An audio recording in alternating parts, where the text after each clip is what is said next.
Academy के academy में आपका स्वागत है। चलिए आज बात करते हैं क्लास 7th एनसीईआरटी पाठ 9 गति एवं समय।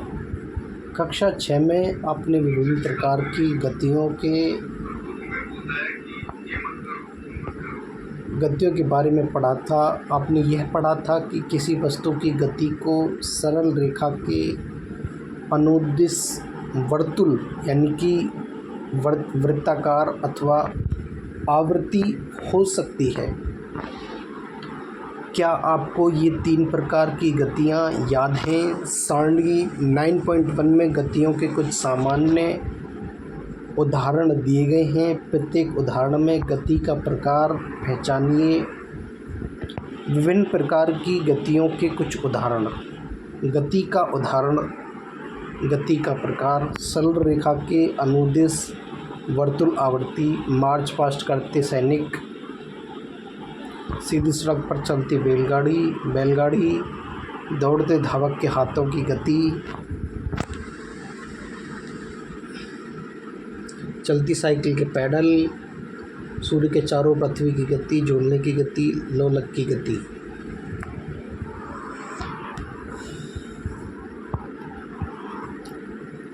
मंद अथवा तीव्र। हम जानते हैं कि कुछ वाहन अन्य वाहनों की तुलना में अधिक तीव्र गति करते हैं। यहाँ तक कि एक ही वाहन विभिन्न समयों पर तीव्र अथवा मंद गति करता है। सरल रेखीय पथ के अनुदिश गति करने वाली 10 वस्तुओं की सूची बनाइए। इन वस्तुओं की गति को 2 वर्गों मंद तथा तीव्र में बांटिए। आपने यह कैसे निश्चित किया कि कौन सी वस्तु मंद गति कर रही है और कौन सी तीव्र गति कर रही है?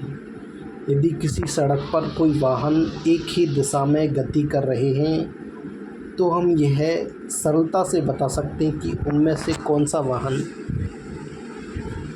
अन्य की तुलना में तीव्र गति कर रहा है। आइए हम सड़क पर चलने वाले वाहनों की गति को देखते हैं। क्रियाकलाप 9.1।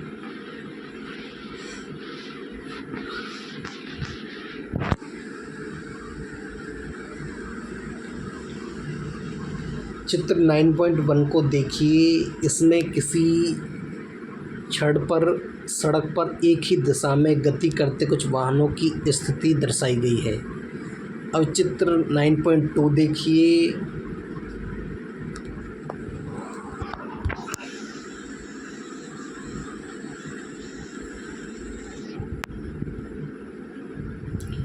इसमें इन्हीं वाहनों की कुछ समय पर पश्चात की स्थिति दर्शाई गई है। दोनों चित्रों के परीक्षणों के आधार पर निम्नलिखित प्रश्नों के उत्तर दीजिए।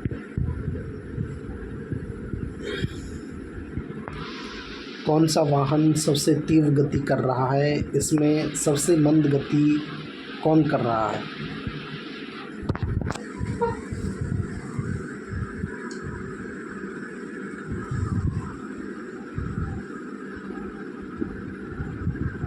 कौन मंद अथवा तीव्र गति कर रहा है, इसका निर्णय करने में वस्तुओं द्वारा किसी दिए गए काल अंतराल में चली गई दूरी हमारी सहायता कर सकती है। उदाहरण के लिए कल्पना कीजिए, आप अपने मित्र को विदा करते समय अड्डे जा रहे हैं। मान लीजिए आप बस के चलते ही अपनी साइकिल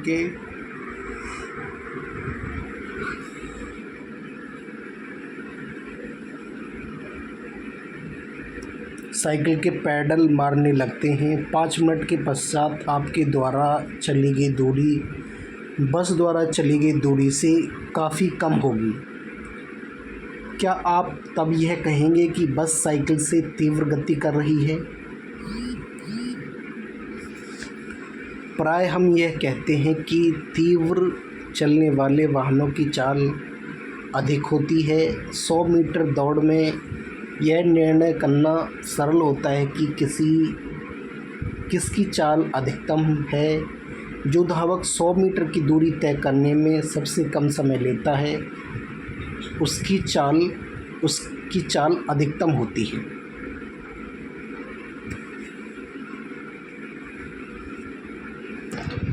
9.2 चाल। आप कदाचित चाल शब्द से परिचित हैं। ऊपर दिए गए उदाहरणों में अधिक चाल से यह संकेत मिलता है कि किसी दी गई दूरी को कम समय में तय किया गया है अथवा किसी दिए गए समय में अधिक दूरी तय की गई है। दो या अधिक वस्तुओं में कौन तीव्रतम गति कर रहा है, इसे ज्ञात करने की सबसे सुविधाजनक विधि यह है कि हम इनके द्वारा किसी एकांक समय में तय की गई दूरी ज्ञात करें। इस प्रकार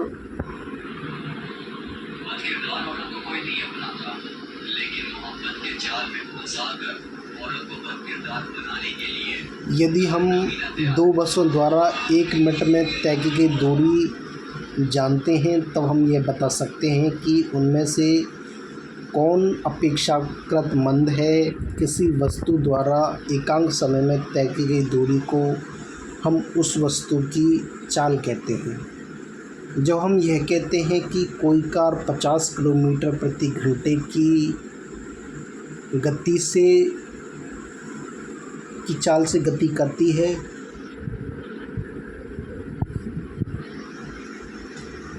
तो इससे यह ज्ञात होता है कि वह कार 1 घंटे में 50 किलोमीटर दूरी तय करेगी। तथापि कोई कार बिरले ही 1 घंटे तक किसी नियत चाल समान गति से चलती है। वास्तव में वह धीमी चाल से गति आरंभ करके फिर अपनी चाल बढ़ाती है।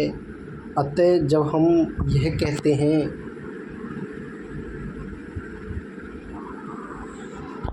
कि किसी कार की चाल 50 किलोमीटर प्रति घंटा है तो प्रायः हम केवल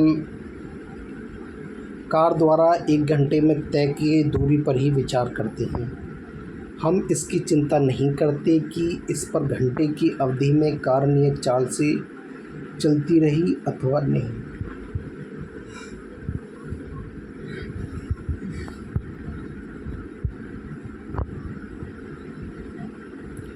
वास्तव में यहाँ परिकलित की गई चाल कार की औसत चाल है। इस पुस्तक में हम औसत चाल के लिए चाल शब्द का ही उपयोग करेंगे।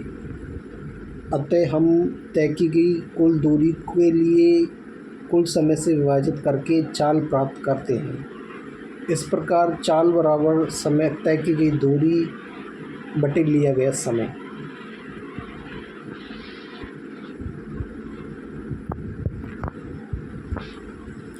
अपने दैनिक जीवन में हम बिरले ही लंबी दूरियों तक अथवा अधिक समय तक वस्तुओं को एक नियत चाल से गति करते हुए देखते हैं। यदि किसी सरल रेखा के अनुदिश गति करने वाली वस्तु की चाल परिवर्तित होती रहती है तो उस वस्तु की चाल असमान कही जाती है।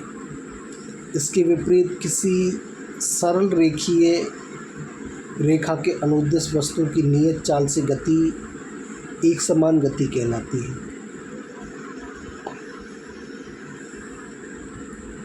इस स्थिति में औसत चाल वही है जो वास्तविक चाल है।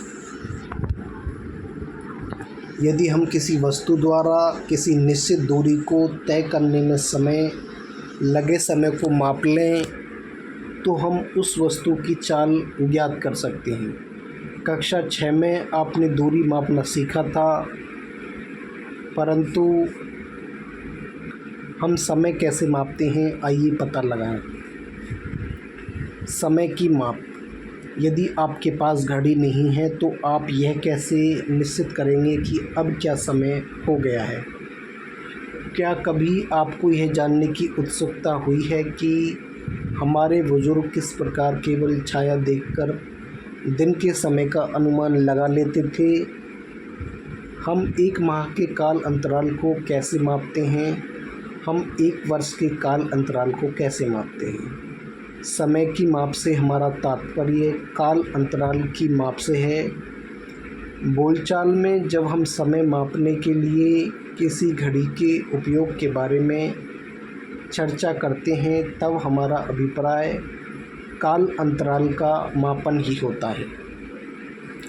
हमारे पूर्वजों ने यह देखा कि प्रकृति में बहुत सी घटनाएं निश्चित अंतरालों के पश्चात स्वयं दोहराती हैं। उदाहरण के लिए उन्होंने यह पाया कि सूर्य प्रतिदिन प्रातः उदय होता है। एक सूर्योदय से अगले सूर्योदय के बीच के समय को एक दिन कहा गया है। इसी प्रकार एक अमावस्या यानी कि नवचंद्र से अगली अमावस्या के बीच के समय की माप माह के रूप में की गई। एक वर्ष उस समय के लिए निश्चित किया गया जितने समय में पृथ्वी सूर्य की परिक्रमा पूरी करती है। प्राय हमें एक दिन से काफ़ी छोटे समय अंतरालों को मापने की भी आवश्यकता पड़ती है। संभवतः समय मापने की सबसे सामान्य युक्ति घड़ियाँ ही हैं। चित्र 9.3 कुछ सामान्य घड़ियाँ। क्या आपको कभी ये जानने की उत्सुकता हुई है कि घड़ियाँ समय कैसे मापती हैं? घड़ियों की कार्यविधि काफ़ी जटिल होती है, परंतु सभी घड़ियों में आवर्ती गति का उपयोग किया जाता है। ये घड़ी है, ये घड़ी है, ये दीवार घड़ी है, ये मेज घड़ी है।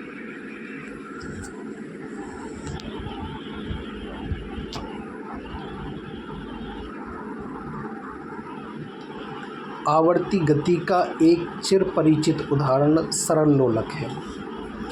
सरल लोलक धातु के छोटे गोले अथवा पत्थर के टुकड़े को किसी दृढ़ स्टैंड से धागे द्वारा निलंबित करके बनाया जा सकता है। चित्र 9.4a धातु के गोले को लोलक का गोलक कहते हैं।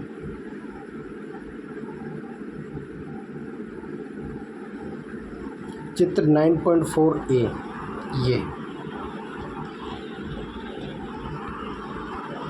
ये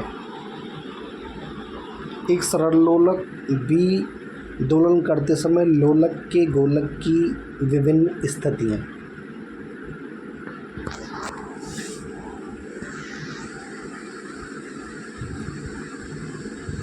लोलक को अपनी माध्य स्थिति पर विराम अवस्था में दर्शाया गया है।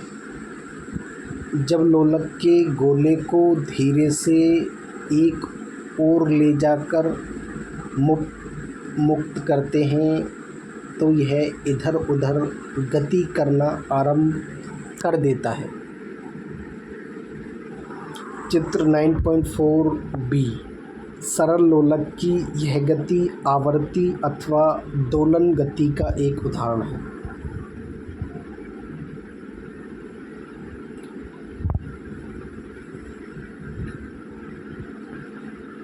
जब लोलक का गोलक अपनी माध्य स्थिति ओ से आरंभ करके ए तक, फिर ए से बी एवं बी से वापस ऊपर आता है तो यह कहा जाता है कि लोलक ने एक दोलन पूरा कर लिया है।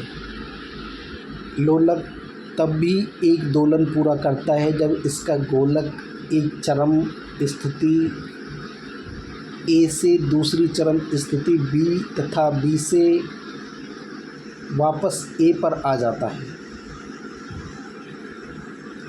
सरल लोलक एवं एक दोलन पूरा करने में जितना समय लगाता है उसे सरल लोलक का आवर्तकाल कहते हैं। क्रियाकलाप 9.2 लगभग 1 मीटर लंबा धागा अथवा डोरी लेकर चित्र 9.4a में दर्शाए अनुसार एक सरल लोलक बनाइए। यदि पास में कोई पंखा चल रहा है तो उसे बंद कीजिए। लोलक के गोलक को अपनी माध्य स्थिति पर विराम में आने दीजिए। गोलक के नीचे फर्श पर अथवा इसके पीछे दीवार पर या उसकी माध्य स्थिति को एक चिन्ह द्वारा अंकित कीजिए। लोलक का आवर्तकाल गोलक के लिए हमें विराम घड़ी की आवश्यकता होगी। यदि विराम घड़ी उपलब्ध नहीं है तो मेज घड़ी अथवा कलाई घड़ी उपयोग की जा सकती है। लोलक को गति में लाने के लिए गोलक को पकड़िए और इसे धीमे से एक ओर ले जाइए। यह सुनिश्चित कीजिए कि जब आप गोलक को विस्थापित कर रहे हों तो इससे बंधी डोरी तनी हुई हो। अब गोलक को विराम विस्थापित स्थिति से मुक्त कीजिए।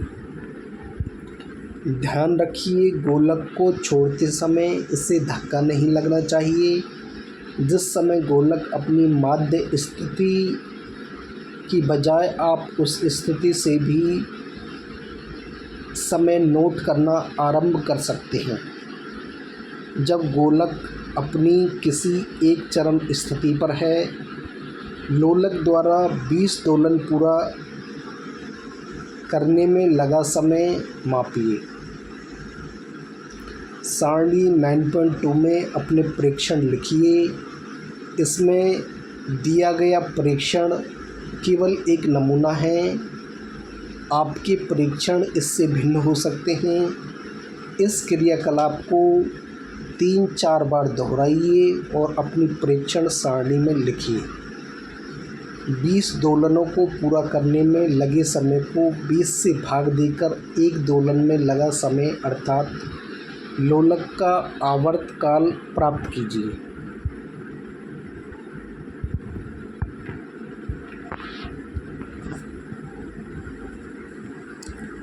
सारणी 9.2 सरल लोलक का आवर्तकाल।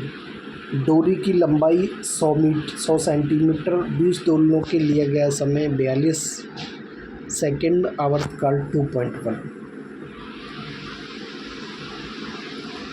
क्या आपके लोलक का आवर्तकाल हर बार लगभग समान आता है?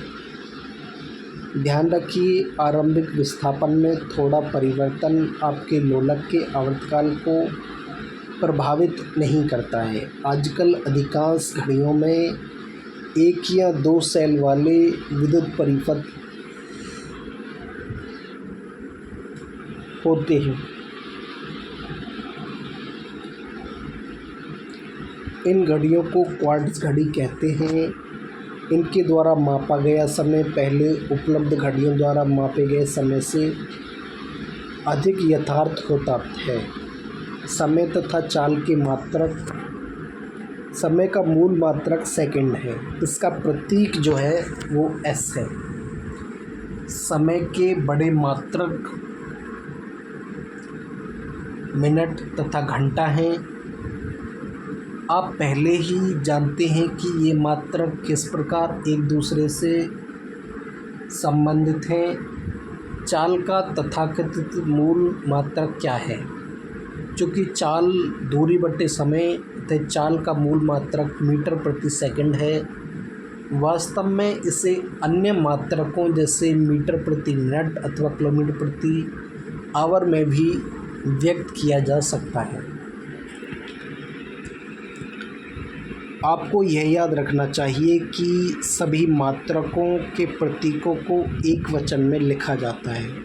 उदाहरण के लिए हम 50 किलोमीटर लिखते हैं, न कि 50 किलोमीटर्स, अथवा 8 सेंटीमीटर लिखते हैं, न कि 8 सेंटीमीटर्स।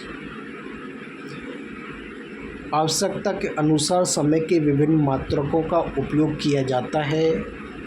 उदाहरण के लिए आपकी आयु को दिनों अथवा घंटों में व्यक्त करने की अपेक्षा वर्षों में व्यक्त करना सुविधाजनक होता है।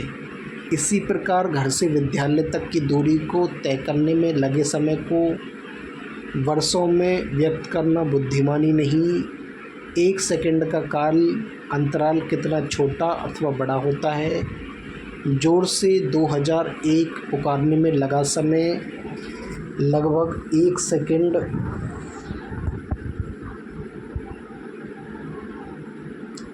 1 सेकंड होता है।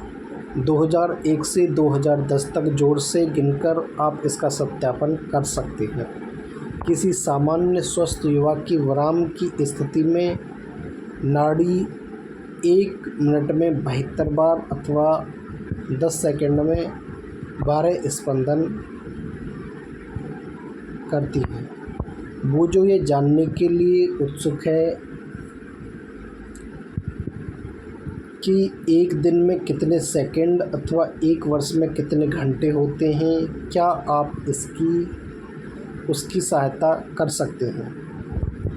इस खोज के विषय में एक रोचक कहानी है कि किसी दिए गए लोलक का आवर्तकाल नियत होता है। आपने सुप्रसिद्ध वैज्ञानिक गैलीलियो यानी कि गैलीली 1564 से 1642 ईस्वी का नाम सुना हो। कहा जाता है कि एक बार गैलीलियो गिरजाघर में बैठे थे। उन्होंने यह देखा कि छत से जंजीर द्वारा लटका कोई लैंप एक ओर से दूसरी ओर धीमी गति कर रहा है।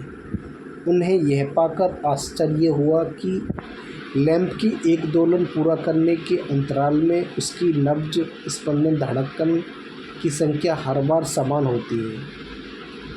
गैलीलियो ने अपने परीक्षण को सत्यापित करने के लिए विभिन्न लोलकों के साथ प्रयोग किया। उन्होंने यह पाया कि किसी दी गई लंबाई का लोलक सदैव एक दोलन पूरा करने में समान समय लेता है। इस परीक्षण ने लोलक युक्त घड़ियों के विकास को एक नई दिशा प्रदान की। कमानी युक्त घड़ियाँ और कलाई की घड़ियाँ लोलक युक्त घड़ियों का परिष्कृत रूप है।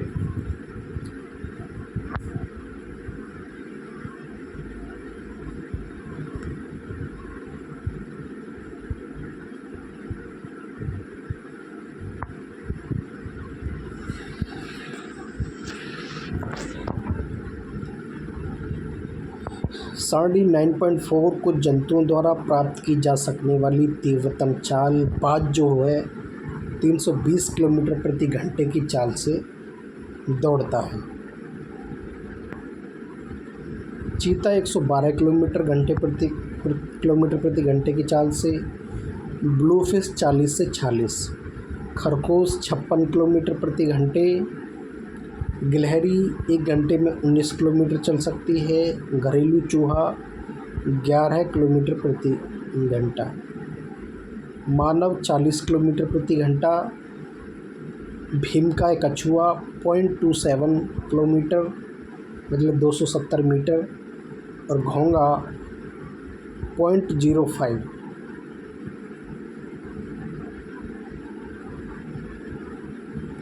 मतलब 50 मीटर ही दौड़ पाएंगे। ज्ञात कर सकते हैं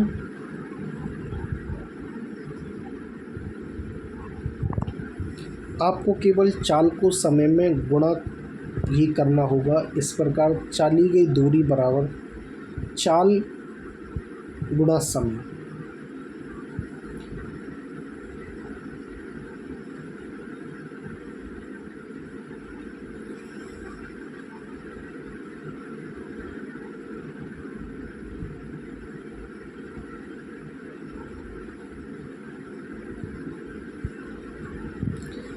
आप यह भी ज्ञात कर सकते हैं कि दी गई चाल से चलने वाले कोई वस्तु किसी दूरी को कितने समय में तय करेगी। लिया गया समय बराबर दूरी बटे चाल। वो जो ये जानना चाहता है कि क्या कोई ऐसी युक्ति है जो चाल मापती है। आपने स्कूटर अथवा मोटरसाइकिल पर एक मीटर लगा हुआ देखा होगा। इसी प्रकार कारों, बसों तथा अन्य वाहनों के डैशबोर्डों पर मीटर देखे जा सकते हैं।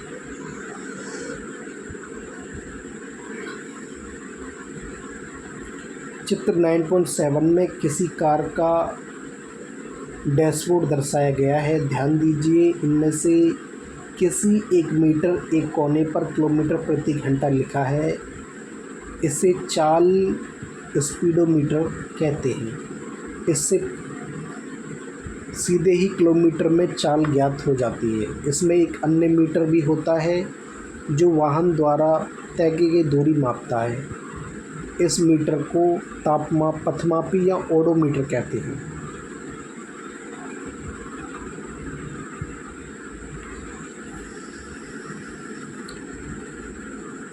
एक तो ये दिखाता है कि कितने किलोमीटर प्रति घंटे की चाल से चल रही है, एक यहाँ पे ये दिखाता है कितने किलोमीटर चल चुकी है गाड़ी।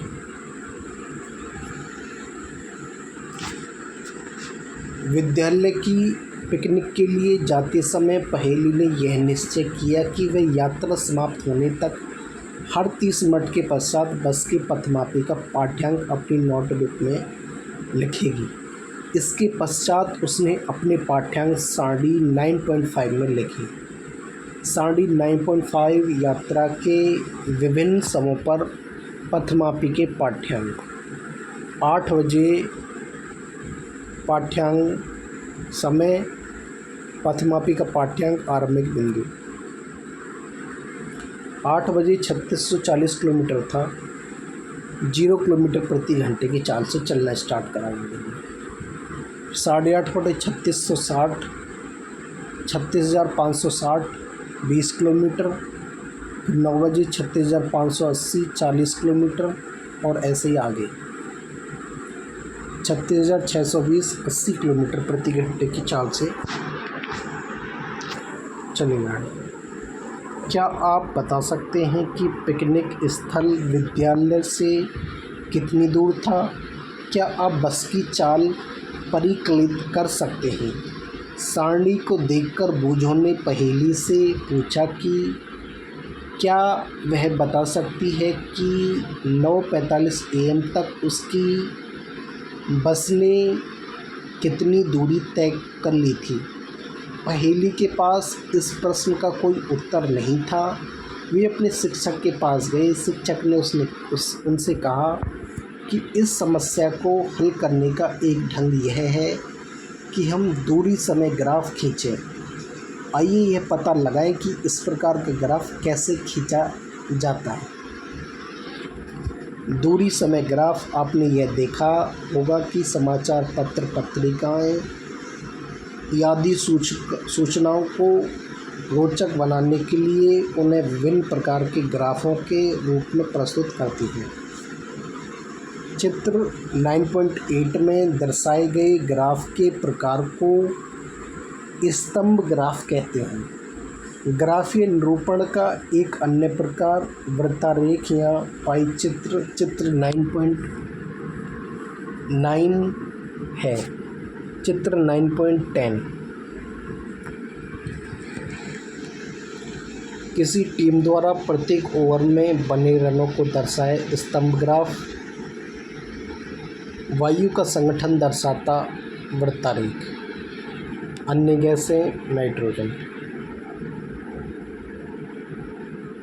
दूरी ग्राफ को सामान्यतः रेखा ग्राफ द्वारा निरूपित किया जाता है। किसी बच्चे की आयु के भार को दर्शाता रेखा ग्राफ।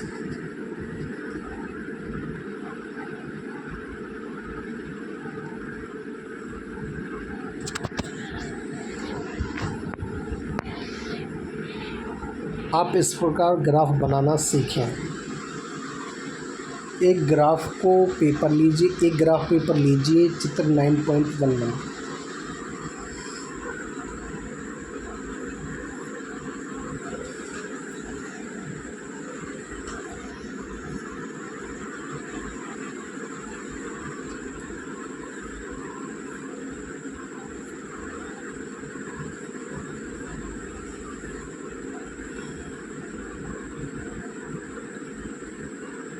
चित्र 9.11 में दर्शाए अनुसार इस पर एक दूसरे पेपर के लंबवत 2 रेखाएं खींचिए।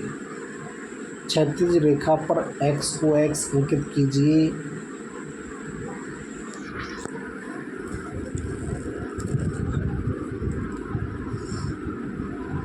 और इसे एक्स एक्सिस कहते हैं। इस प्रकार ऊर्ध्वाधर रेखा पर वाई ओ वाई डैश अंकित कीजिए, इसे वाई एक्सिस कहते हैं।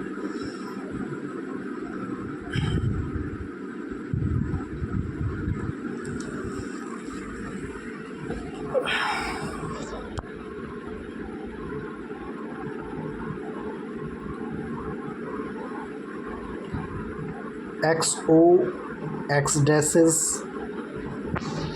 तथा वाई ओ वाई डैश का प्रतिच्छेद बिंदु मूल बिंदु ओ कहलाता है। जिन दो राशियों के बीच ग्राफ खींचा जाता है उन्हें इन्हीं दो अक्षों के अनुदिश दर्शाया जाता है। हम एक्स अक्षर पर धनात्मक मानों को एक्स के अनुदिश दर्शाते हैं। इसी प्रकार वाई अक्ष पर धनात्मक मानों को ओ वाई के अनुदिश दर्शाते हैं। इस अध्याय में हम केवल धनराशियों के धनात्मक मानों पर ही विचार करेंगे, इसलिए हम चित्र 9.11 में दर्शाए गए केवल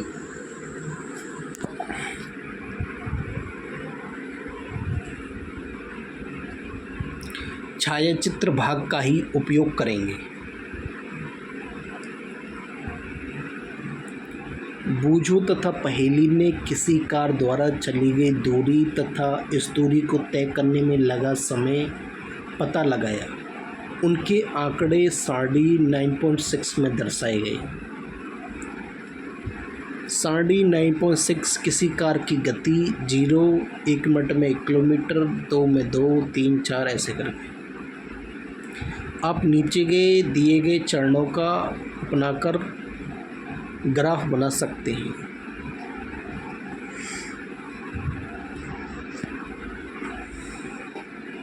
दो अक्षों को निरूपित करने के लिए लंबवत रेखाएं खींचिए तथा चित्र 9.11 में दर्शाए अनुसार उन पर ओ एक्स तथा ओ वाई अंकित कीजिए।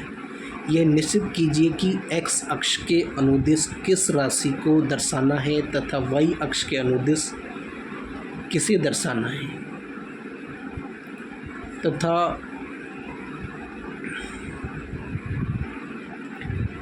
एक्स अक्ष के अनुदिश समय तथा वाई अक्ष के अनुदिश दूरी दर्शाइए। ग्राफ पर दूरी को निरूपित करने के लिए कोई पैमाना चुनिए तथा समय के निरूपण के लिए कोई अन्य पैमाना चुनिए। कार की गति के लिए ये पैमाना इस प्रकार हो सकते हैं: समय 1 मिनट 1 सेंटीमीटर, दूरी 1 किलोमीटर 1 सेंटीमीटर।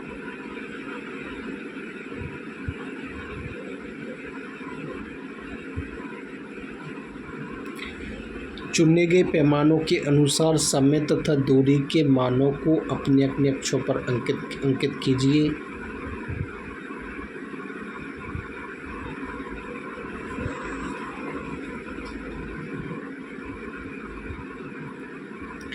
कार की गति के लिए समय को एक्स अक्ष पर मूल बिंदु से 1 मिनट 2 मिनट द्वारा अंकित कीजिए। इसी प्रकार दूरी 1 किलोमीटर 2 किलोमीटर वाई एक्स पर अंकित कीजिए। चित्र 9.12। अब आपको दूरी तथा समय के मानों के प्रत्येक समुच्चय को ग्राफ पेपर पर निरूपित करने के लिए उस पर बिंदु अंकित करने हैं। सारणी 9.6।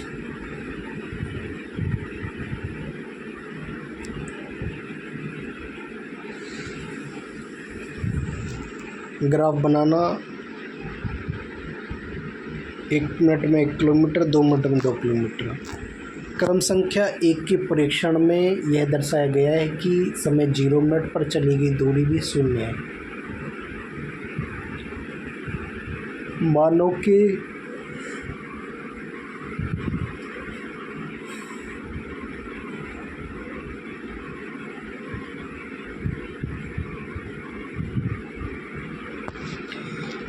इस समुच्चय को अंकित करने के लिए एक्स अक्ष पर 1 मिनट को निरूपित करने वाले बिंदु को देखिए। हम इस बिंदु पर वाई अक्ष के समानांतर रेखा खींचिए। इसके पश्चात वाई अक्ष पर 1 किलोमीटर के संगत बिंदु से एक्स अक्ष के समांतर रेखा खींचिए। यह बिंदु जिस पर ये दोनों रेखाएं एक दूसरे को काटती हैं ग्राफ पेपर पर इस मानों के समुच्चय को निरूपित करता है। चित्र 9.11 इस प्रकार ग्राफ पेपर पर मानों के विभिन्न समुच्चय के तदनुरूपी बिंदुओं को अंकित कीजिए। चित्र 9.12 में विभिन्न समों पर कार की स्थितियों के सभी बिंदुओं को समुच्चय को ग्राफ पर दर्शाया गया है। चित्र 9.12 में दर्शाए अनुसार इन बिंदुओं को मिलाइए। बिंदुओं को मिलाने पर सरल रेखा प्राप्त होती है। यह कार की गति का दूरी समय ग्राफ है। यदि दूरी समय ग्राफ एक सरल रेखा है तो यह संकेत करता है कि वस्तु किसी नियत चाल से गति कर रही है, परंतु यदि किसी वस्तु की चाल लगातार परिवर्तित होती है तो ग्राफ की आकृति कुछ हो सकती है। व्यापक रूप में पैमाने का चयन इतना सरल नहीं है जितना चित्र 9.12 तथा चित्र 9.13 में दर्शाया गया है। हमें एक्स अक्ष और वाई अक्ष पर वांछित राशियों को निरूपित करने के लिए दो भिन्न पैमानों का चयन करना पड़ सकता है। आइए इस प्रक्रिया को एक उदाहरण की सहायता से समझते हैं। आइए फिर उसी बस की गति पर विचार करते हैं जिसके द्वारा पहेली और उसके मित्र पिकनिक पर गए। बस द्वारा तय की गई दूरी तथा लिया गया समय सारणी 9.5 में दर्शाए गए हैं। बस द्वारा तय की गई कुल दूरी 80 किलोमीटर। यदि हम 1 किलोमीटर बराबर 1 सेंटीमीटर पैमाना चुनने का निश्चय करें तो हमें 80 किलोमीटर का अक्ष खींचना होगा, जो कागज़ की शीट पर संभव नहीं है। इसके विपरीत 10 किलोमीटर बराबर 1 सेंटीमीटर का पैमाना चुनने पर हमें केवल 8 सेंटीमीटर लंबाई के अक्ष की आवश्यकता होगी। यह पैमाना काफ़ी सुविधाजनक होगा,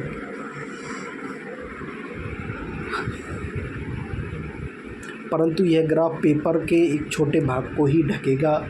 ग्राफ खींचने के लिए पैमाने का चयन करते समय कुछ बातों को ध्यान में रखना चाहिए। इस प्रकार है।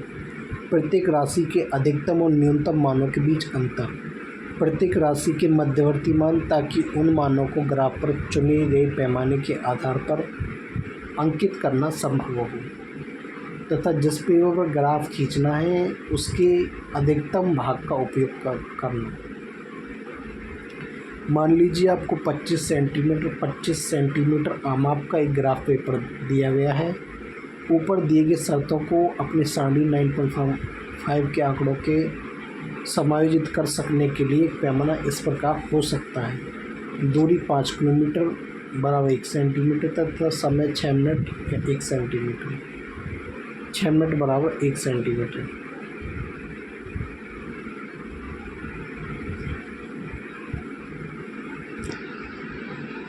बस की गति ऐसे। क्या अब आप बस की गति के लिए दूरी समय ग्राफ खींच सकते हैं? क्या आपके द्वारा खींचा गया ग्राफ चित्र 9.13 में दर्शाए गए ग्राफ के समरूप है? यदि सारणी द्वारा प्रस्तुत आंकड़ों से तुलना करें तो दूरी ग्राफ हमें गति के बारे में विविध प्रकार की जानकारी प्रदान करता है। उदाहरण के लिए सारणी 9.5 से हमें केवल कुछ निश्चित समय अंतरालों पर ही बस द्वारा तय की गई दूरी के बारे में जानकारी मिलती है। इसके विपरीत दूरी समय ग्राफ से हम समय के किसी भी क्षण पर बस द्वारा तय की गई दूरी ज्ञात कर सकते हैं। मान लीजिए हम 8:15 AM पर बस द्वारा चली गई दूरी ज्ञात करना चाहते हैं। इसके लिए हम एक्स अक्ष पर उस समय 8:15 AM के संगत बिंदु अंकित करते हैं। चित्र 9.14 मान लीजिए वह बिंदु ए है। अब हम बिंदु ए पर एक्स अक्ष के लंबवत अथवा वाई अक्ष समांतर पर एक रेखा खींचते हैं।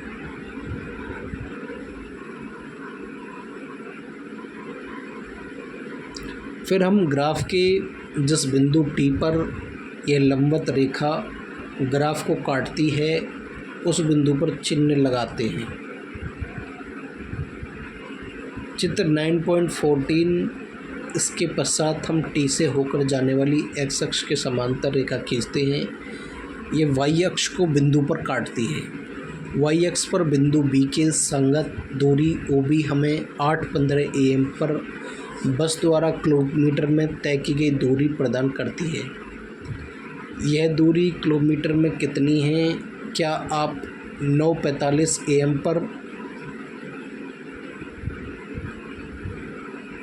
बस द्वारा तय की गई दूरी ज्ञात करने में पहेली की सहायता कर सकते हैं? क्या आप दूरी ग्राफ समय से बस की चाल भी ज्ञात कर सकते हैं? ये दे रखी है।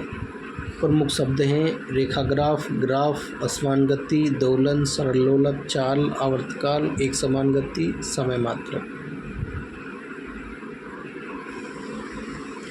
आपने क्या सीखा? एकांक समय में किसी वस्तु द्वारा चली गई दूरी को उसकी चाल कहते हैं। वस्तुओं की चाल यह निर्णय लेने में हमारी सहायता करती है कि कौन दूसरों से तेज चल रहा है। किसी वस्तु की चाल उसके द्वारा तय की गई दूरी को उस दूरी को चलने के लिए गए समय से विभाजित करने पर प्राप्त होती है। इसका मूल मात्रक मीटर प्रति सेकंड है। आवर्ती घटनाओं को उपयोग समय मापने में किया जाता है। सरल लोलक की आवर्ती गति का उपयोग घड़ियों के बनाने में होता है। वस्तुओं की गति को उनके दूरी समय ग्राफ द्वारा चित्रात्मक रूप से प्रस्तुत किया गया है। नियत चाल से गति करने वाली वस्तु का दूरी समय ग्राफ एक सरल रेखा होता है। और इसके कुछ क्वेश्चन दे रखे हैं और इतना ही।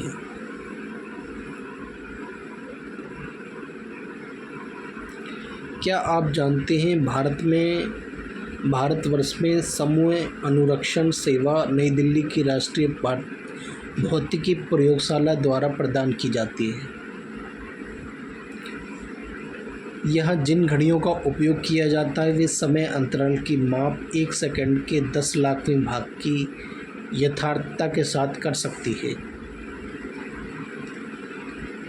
संसार की सर्वाधिक यथार्थ घड़ी संयुक्त राज्य अमेरिका के राष्ट्रीय मानक एवं प्रौद्योगिकी संस्थान द्वारा विकसित की गई है। ये घड़ी 2 करोड़ वर्ष तक चलने के पश्चात 1 सेकंड तेज अथवा मंद होगी।